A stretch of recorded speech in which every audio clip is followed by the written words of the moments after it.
Welcome प्यारे बच्चों, चलिए शुरू करते हैं खूबसूरत सा टॉपिक जिसका नाम है कार्बन एंड इट्स कंपाउंड। और बच्चों ये लेक्चर मैं 3 हिस्सों में डिवाइड करने वाला हूँ ताकि आपको ज़्यादा लेंथी ना लगे ये चैप्टर, क्योंकि ना इसमें बच्चे बोर हो जाते हैं। ठीक है, तो आज हम कार्बन के बारे में पढ़ेंगे और उसके कंपाउंड के बारे में पढ़ेंगे, एल्केन एल्कीन अल्काइन के बारे में पढ़ेंगे। ठीक है, तो बच्चा चलो शुरू करते हैं। ठीक है, CH4 का ओपन स्ट्रक्चर होगा बच्चों ऐसे।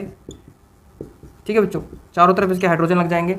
C2H6 का ओपन स्ट्रक्चर ऐसे होगा, चारों तरफ हाइड्रोजन लगा दो।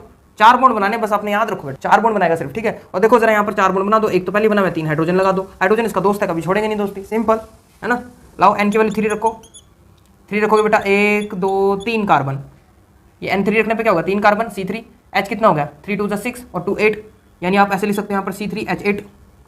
ठीक है, लाओ इसको जरा देखते हैं कि ये क्या ये सच है। रिमेनिंग हाइड्रोजन बना दो यहाँ पर 1 2 3 4 चारों बॉन्ड कंप्लीट। 1 2 3 4 इधर भी चारों बॉन्ड कंप्लीट। 1 2 3 4 इधर भी चारों बॉन्ड कंप्लीट कर दिया बेटा। देखो जरा काउंट करो, 3 3 6 2 8, बिल्कुल सही है बेटा। मैंने यहाँ 6 लिख दिया, सॉरी, ये है ना 8। अब एल्कीन के लिए देखें, एल्कीन के लिए याद रखो N की value not equal to 1, N की वैल्यू क्या होगी 2 होगी, 2 से स्टार्ट होगी। ठीक है, तो N की वैल्यू मान लो 2 रख दी हमने, तो यहाँ पर 2 2 4 H4 C2H4 आ गया। लाओ जरा देखिए सच है ये बात। हाँ बेटा ये देखो डबल बॉन्ड बनाया हमने, और ये 2 बॉन्ड हो गए, 2 अलग बना दिए हमने, हाइड्रोजन जोड़ दिया उनमें। क्लियर। अब बच्चों एक चीज़ बड़ी गलती हो जाती है बच्चों से कि वो सोचते हैं कि सर अगर हमने मान लो यहाँ पर 3 कार्बन जोड़ लिए 1 2 3, तो क्या दोनों में ऐसे डबल बॉन्ड करेंगे? नहीं बेटा, दोनों में नहीं करेंगे डबल बॉन्ड। क्या करेंगे हम, एक में सिर्फ और सिर्फ फर्स्ट पोजीशन पे रखेंगे डबल बॉन्ड। ठीक है, ये देखो फर्स्ट पोजीशन पे, चाहे इधर से रखो चाहे इधर से रखो। ठीक है, अब मान लो इधर एक और कार्बन जोड़ दिया, कोई दिक्कत नहीं बेटा, फर्स्ट पे होना चाहिए बस।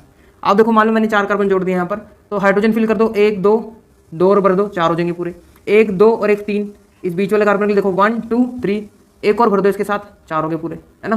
लाओ इसको लिख दो ऐसे, यहाँ पे देखो 1 2 इस कार्बन के लिए, ये 1 2, तो 2 और भर दो इसके साथ CH2, है ना। 1 2 3 4, टोटल 4 करने बस। इसके साथ देखो एक ही है बस, तो यहाँ पर क्या भर दो, 3 भर दो। क्लियर हो गया, CH3 राइट हो गया बेटा। और हम देखो मैं H3 को यहाँ पे नहीं लिख रहा, मैं कैसे कर रहा हूँ देखो ध्यान से, मैं C और यहाँ पे लिखता हूँ साइड में H3। इसका रीज़न है बच्चों, आप देख सकते हैं मैं इसके पीछे लिख रहा हूँ H3 को, कभी आपने नोटिस नहीं करा।